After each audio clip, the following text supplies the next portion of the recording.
Hello, my name's Lloyd Davies and I'm the Chairman of the Conveyancing Foundation. Throughout this talk, I will explain to you who we are, why the Foundation exists and how we achieve our objectives. I'll also discuss our Wellbeing at Work survey, which we undertook in February and March 2023, as well as our Be Kind We Care and charity initiatives. Who are we? Well, our team consists of trustees who manage the governance of the foundation and our ambassadors and sponsors who help promote the charity to achieve our objectives. We're a zero profit registered charity. Every single penny goes to charity, and we've been established for over 10 years. Why do we exist? Our purpose is to enhance the lives of those working in the conveyancing industry and to support charity fundraising initiatives. And we do that through our Be Kind We Care initiative, the surveys that we've undertaken, wellbeing education and training, as well as our charity initiatives, which include our charity lotto and our newly introduced grant scheme. The Conveyancing Foundation Wellbeing at Work survey was undertaken in February and March 2023. We tried to benchmark mental health and how we can improve moving forward. A massive thank you to Richard Lambert and Morale Solutions for helping us with the independent survey.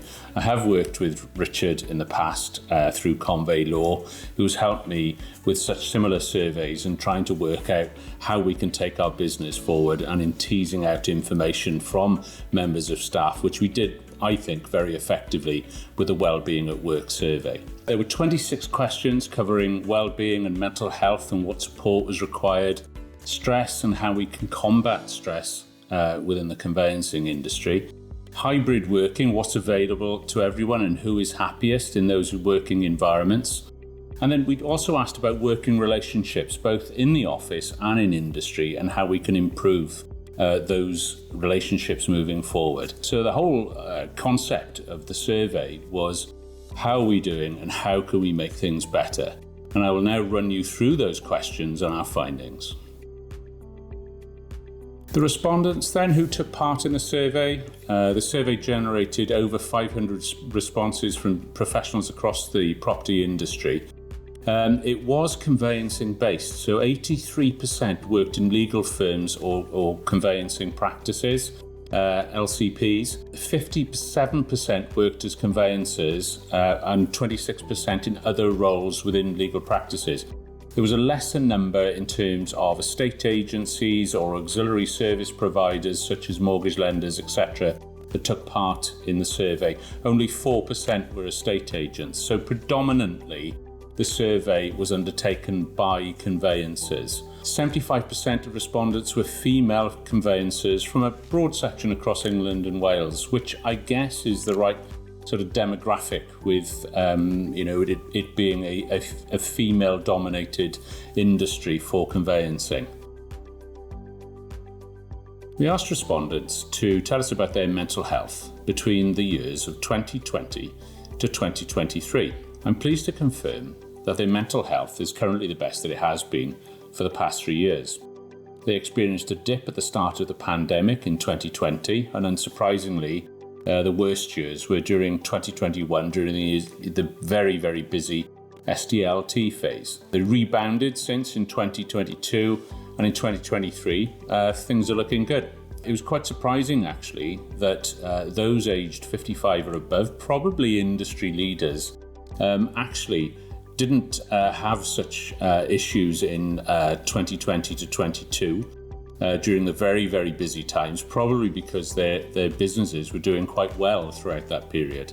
Whereas the conveyancers obviously really, really struggled throughout this period. But it is very encouraging to see that everyone is feeling a little bit more stable moving forward into 23. The survey asked about levels of stress, and some 58% of all respondents either have some stress as a constant factor in their work or experience a lot of stress with occasional moments of calm. These peak at 72% for both conveyancers and estate agents, which is a little bit worrying. 50% of conveyancers reported a lot of stress within their working environment, with 22% offering a constant stress indicator. So you've got 72% of conveyancers saying that actually, for the most part, they're pretty stressed, which is not good, so we have some work to do. We asked respondents what were the keys to reducing workplace stress. Unsurprisingly, the conveyancers suggested that reducing the volume of work was all important, as well as providing adequate administrative support to help them with their daily tasks. Stress levels were the highest for those who were 100% office-based for their work, with no opportunity to work from home or remotely. So perhaps this is something that we need to work on.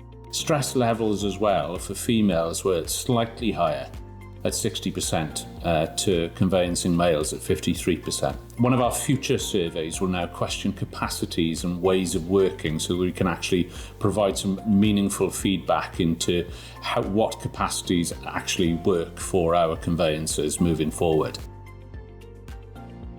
One of the real positives of the COVID years has been that we've been able to trust people, or we've had to trust people to work from home. And this has led to, a really quite some revolution in the way that we do work and how much we trust each other. Overall, just 10% of people that we survey don't have any hybrid working in their organisation, which I guess is quite encouraging. And the difference in opportunity in terms of being able to work from home comes from roles rather than business type. So fully office-based are more likely to be paralegals, perhaps because they're learning, and secretary and admin staff probably because they're handling mail. Conveyancers and managers obviously enjoy more flexibility and trust. And so it is encouraging to see that people are now enjoying far more flexibility than what they were pre-pandemic. When we look at hybrid working categories then, 25% of people, some 129 people, were purely office-based, which is still quite high. 163 people, 31%, have a mixed working pattern with some roles, but a whopping 198 people who were surveyed, some 38%, have complete freedom to choose how they work, which is quite remarkable, really, when you consider where we are in the world and what has happened since the pandemic.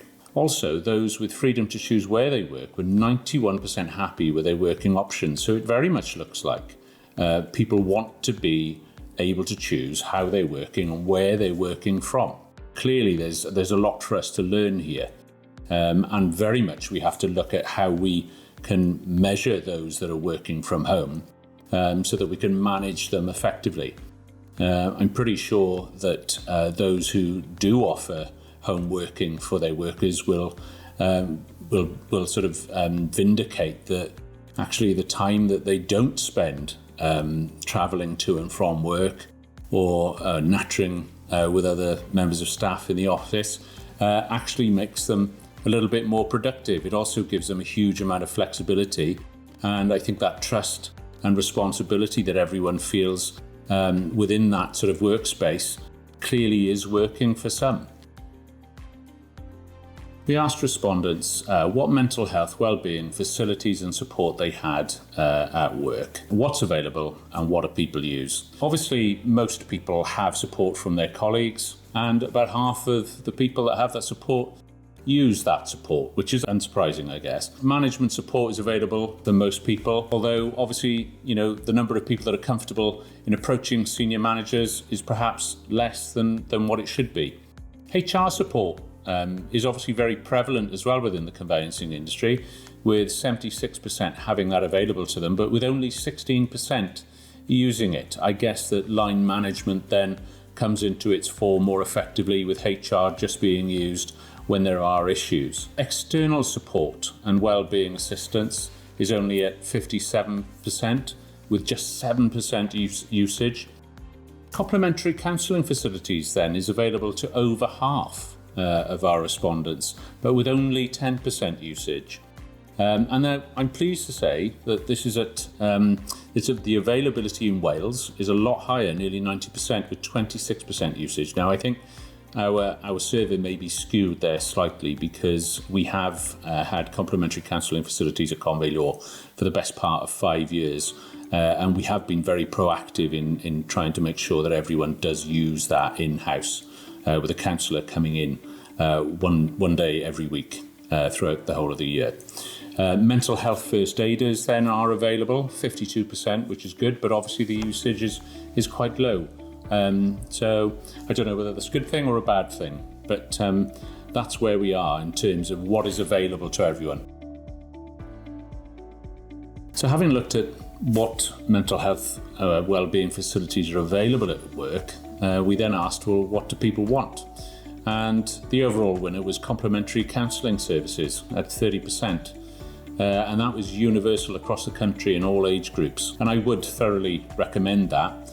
The cost isn't particularly prohibitive, up to £300 per day, with up to perhaps 15 people being seen every day. And it certainly worked for us within our environment at Convey Law to help identify issues that we wouldn't have been able to address otherwise. Mental health first aiders then came in at 27%, especially for estate agents. Again, training for that can cost between £2,000 and £4,000 depending on numbers. The training is typically up to 2 days training, and the concept is that you train individuals within your environment, not necessarily senior members of the team, but those who are approachable within your environment, to look out for those that need a little bit of help and support, perhaps before you forward them on to a specialist counsellor. Other wellbeing support sort of came in at 29%, such as medical, GP facilities, etc. What was interesting was that auxiliary service businesses are more likely to have access to all of the wellbeing support than those who work in legal conveyancing practices. So we clearly have some work to do within conveyancing firms to get us up to speed in terms of wellbeing facilities. But again, we're not doing a bad job, and clearly everyone has taken on board what needed to be learnt throughout the very, very difficult times that we've experienced over the last couple of years. We asked respondents about relationships in work, and the working relationships between colleagues within a business are very important. Good friendships, feeling connected with your immediate team, seeing your immediate line manager as approachable. Immediate line management was more important in terms of approachability than senior management, interestingly enough. Key themes that came through the survey were words like family, belonging, recognition. None of these issues are particularly expensive, but it does require a cultural shift to make sure that everyone feels that they belong.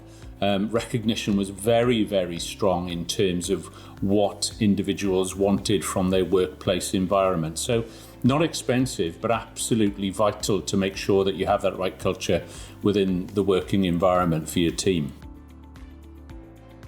We asked the respondents about relationships in the industry. And this was always a difficult one because we didn't really want to get a lot of negative press concerning other conveyancers or estate agents. But there were some patterns that came out of it, and overall it was felt that relationships between conveyancers and estate agents could be better in both directions. Deadlines and external pressures cause a range of concerns about other parties being really difficult to work with at times, perhaps unsurprisingly. Obviously conveyancing and property work is difficult, and it can be extremely pressured at times. Unrealistic expectations from clients only tends to increase the pressures on individuals working in the industry. And again, that's probably something that we all need to work a little harder on, really, in terms of educating clients. Experience played a big role as well in terms of relationships, and unsurprisingly, the more experience that the individuals had, the better they were at managing their relationships. So the conclusions, how can we improve? We asked the respondents about one change which would improve their personal well-being, and there were some key themes that came through the survey. People want to be valued for their contribution, and that costs nothing, but obviously recognition is hugely important. They want to have stronger relationships, both in the office and across the industry.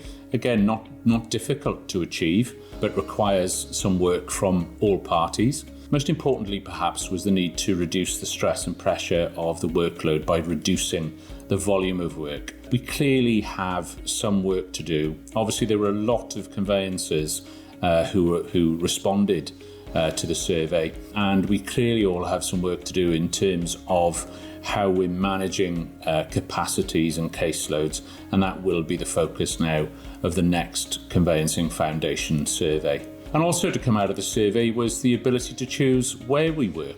It was very interesting to see how many legal practices especially had adopted hybrid working, and long may that continue.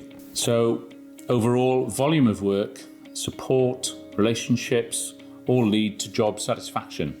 And I guess that comes down to both choice and trust, two things that we've had to look at over the course of the pandemic years, and hopefully we've all adapted and learnt throughout that period, throughout those very, very difficult years. It's very, very encouraging that legal practices and those across the conveyancing industry have learnt throughout the process, have adapted as they need to. We need to look at how we reduce capacities and increase well-being. And I hope that this survey has given us a little bit to think about. Some answers then perhaps. It's undoubtedly the case that conveyancing is difficult. It's emotional for clients, for conveyancers, it's technical, and it's massively stressful at times.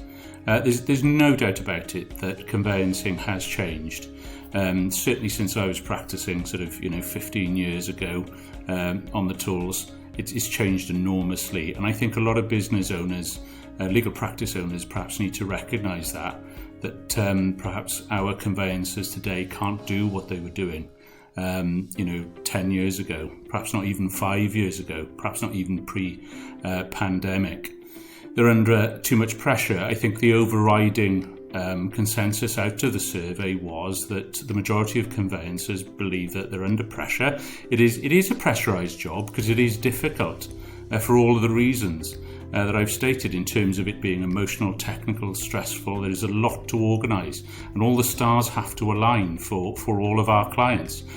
For 15, 16, 20 clients a month perhaps, for some conveyancers. There's a lot of pressure, but the things have changed. My conveyancers at Convey Law are telling me they're spending 4 to 5 hours a day just dealing with emails. There's a lot of pressure, not only from clients, but also from introducing sources as well. And conveyancing creep, we've seen it creep in. We became tax collectors with SDLT returns, almost 20 years ago, I think. And then obviously ID and AML have become more and more. There's bank statements flying around, open banking requirements, proof of wealth. All of these things add up. Add to that the risk, the fact that we're actually now having to advise people on climate change. Where does it end? And obviously the underlying risks are huge as well. I think, with cybercrime and everything else, and having to keep everything safe, there's a huge amount of stress and responsibility on conveyancers. So, and again, with little time to do the legal work. So I think coming from the survey was that I think people felt that they had too much work, that they were under-resourced, and from sort of my speaking to individuals within the industry, they feel that the job that they loved, the problem solving with conveyancing, isn't there anymore. They feel like they're administrators, tax collectors, but anything almost other than conveyancers. So we have to give them the opportunity perhaps to get back in love with the profession and what we do. Otherwise, we're going to continually strive to find individuals to join the industry, and we're going to see a lot of people leaving the industry, which we have done over COVID. Amazon conveyancing seems to be here to stay. People expect results tomorrow, so we have to look at how we're doing things perhaps, and how we change the way that we are actually conveyancing and the volumes involved, to see whether or not we can't actually manage everyone's well-being a little bit better. I don't think there's any doubt about it that obviously the more cases a conveyancer has, the more stress and more pressure they're going to be under. So we have to sort of look at what capacities are like, and our next survey will very much deal with that. How many cases people are holding, what administrative support they have, how many exchanges they're expected to make in a month, etc. I think all of these things are key as we try and find answers to what constitutes modern day best practice for conveyancers. And of course the questions are, how do we become more profitable and do less work? How do we retain and maintain a happy workforce? And I think we have to look at the fundamentals of how we are conveyancing, and I think the time for change is here. And so perhaps we have to look at how we change the way that we convey. How do we achieve higher fees? It's undoubtedly the case that if we charge more for the work that we do, our conveyancers can do less work, the client gets a better service, and hopefully we maintain or increase profitability. It's great to see that the majority of conveyancers have increased their fees. We increased our hourly rate for the first time in 20 years, I believe, and we increased it by 25% very, very recently. I think conveyancers need to look at charging appropriately. The fixed fees are notoriously difficult to manage, especially for conveyancers. If they're doing extra work, then they need to charge appropriately, and we all need to look at that. I think in terms of client service, it's undoubtedly the case that those conveyancing practices that charge the most, and when I talk about charging the most, I'm talking about over £2,000 per transaction, are award-winning and the most successful, and that's been proven. So we need to look at what we're doing. Again, there needs to perhaps to be an industry shift. 35% of our clients don't proceed with their transactions. 20%, I believe, from my data, which stems back nearly 20 years, change their mind. They just simply change their mind. And if we work on a no-move, no-fee basis without any fault provisions, then that's hugely expensive for any legal practice. And a lot of work for our conveyancers with very, very little reward. So perhaps we need to look at a fault-based system where clients, if do decide to pull out for no real reason, just because they change their mind, then obviously they should be paying for the legal fees. But I think there is a lot we can do within the industry in terms of educating how everyone as to how we can perhaps charge appropriately and maintain profitability and actually reduce caseloads for everyone. In terms of changing the way that we convey, I don't believe that the current conveyancing protocols and digital procedures that we've got in place are anywhere near where they need to be. I think it's undoubtedly the case that the upfront provision of information will assist. And I think perhaps we should look at vendor disclosure as opposed to caveat emptor when we look at the responsibility on the seller's solicitor or lawyer to actually make sure that they've got all of the information or they've requested all of the information upon issuing contracts.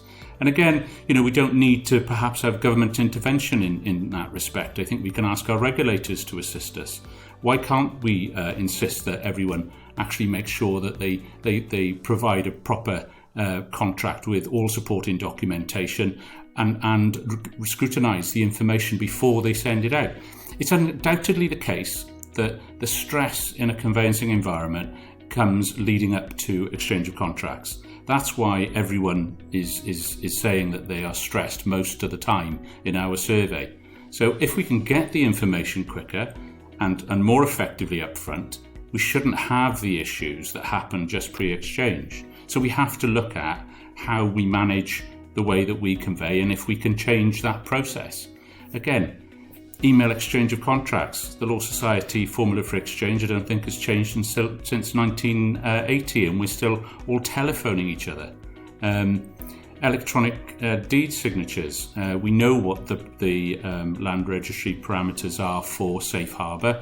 Why can't we have an appropriate attestation and undertaking procedure that we can put in place and actually get on with that? Because the IT is there. We've got the IT around us, but again, trying to use it effectively has proved to be very, very difficult. And that's because I believe we're under so much pressure to do things so much faster, and we're required to communicate so much more with people that our conveyancers are under huge pressure just to actually do that as opposed to do the legal job and the technical work that they need to do. And so when we look at the staff wellbeing survey and its results and how that works going forward, I think the overriding synopsis for us all, especially as legal practice owners and leaders, is that our conveyancers need less work and more recognition. And things have changed. Yes, back in the day, guys, as business owners, we would always profess to do more, but these guys are facing a completely different landscape at the moment, both in terms of communication, conveyancing creep, and the administration that they have to undertake and manage, and the risk involved as well. So we have to look at perhaps how we change the way that we convey. It's undoubtedly the case that the more flexible we are and the more that we trust our employees to work from home, it gives them the time, actually, without a commute, without speaking to other people all day or being interrupted, to actually do the job that they want to do and pick up their children or do the shopping or do whatever they want to do or go to the dentist. So we have to look at the round, I think. And it is encouraging, I think, post-COVID, that people have got more flexibility, and it's wonderfully encouraging that actually they feel a little bit less stressed than what they have in recent years, which has been a very, very difficult time. So I hope that has helped a little bit, and perhaps the time for change has now arrived. Over the course of the pandemic years, obviously we encountered some very, very difficult, pressured times, and it was very, very important that everyone got on together. And so myself and others within the conveyancing industry got our heads together and we came up with the Be Kind We Care initiative. And it's quite simple, really. It's just about being professional and polite, because it costs nothing, but means everything to those concerned. And on the Conveyancing Foundation website, there is a resource hub which is available to all, which has got help-related videos, webinars, resource materials. We teamed up with Law Care Agents Together and Mindstep, who are all wellbeing charities, to put together this resource hub and to formulate what we believe is best practice within the industry. And there's some really, really useful information. But most of all, perhaps more than anything else, the Be Kind We Care initiative was designed to just make everyone be perhaps a little bit kinder to each other, especially during stressful times. And I think it's been a great initiative. I think we've all learnt from it, and hopefully we can go forward together, being kind to each other.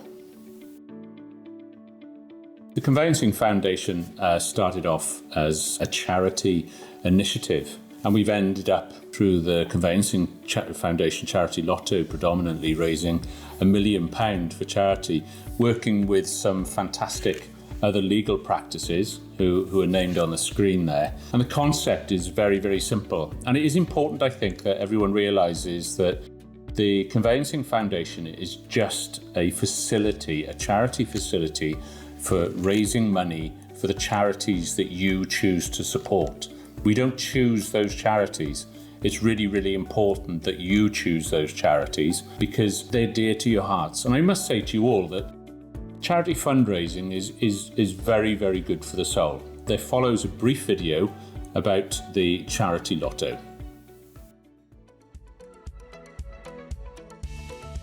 Welcome to the Conveyancing Foundation. Would you like to increase the amount of money that you raise for your chosen charities every month? The Charity Lotto has been designed to help conveyancers raise thousands of pounds for their chosen charities. Taking part couldn't be easier. Simply choose the charity that you want to help. Advertise the Lotto competition to your clients. Collect the £10 entry fee from your clients. And with Gift Aid, every donation is worth £11.25. Every winner receives a £500 cash prize.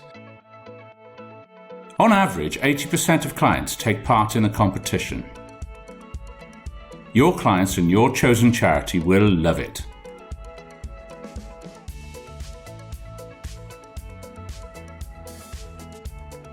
The Conveyancing Foundation is a zero-profit charity organisation. Every penny goes to charity. We look forward to working with you in conveyancing for charity. So the charity lotto is available to everyone within the property industry and can be adapted for estate agents, brokers, as well as conveyancers. So if you want to get involved and you want to raise tens of thousands of pounds for your chosen charities, please come and talk to us.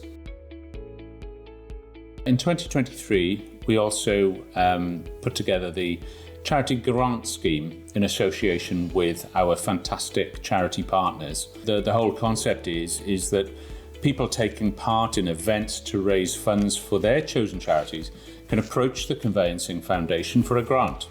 Other than having a great charity that you're supporting and doing some sort of an event to support and raise money for that charity, those are the only preconditions. Because you're working within the property industry. There is a form online, fill it in, come talk to us. We've already supported some wonderful charities this year, and we are working with some fantastic people who are helping us to raise funds for some fantastic charities. I hope that you found this talk useful. You can find out a lot more information on the Conveyancing Foundation website. If you want to be a partner, please get hold of Rachel and the Orion Legal Marketing team, who have been fantastic in coming on board as partners, as well as helping us with our marketing and getting everyone sort of joined up. Thank you to our fantastic charity partners and for our legal practices who we've worked with in raising over £1 million for charity. We're very much here as a foundation to help everyone within the conveyancing industry. That is our whole purpose, is to enhance the lives of those within the conveyancing industry and to help you raise funds for your chosen charities and those that are less fortunate than ourselves. Thank you very much for your time.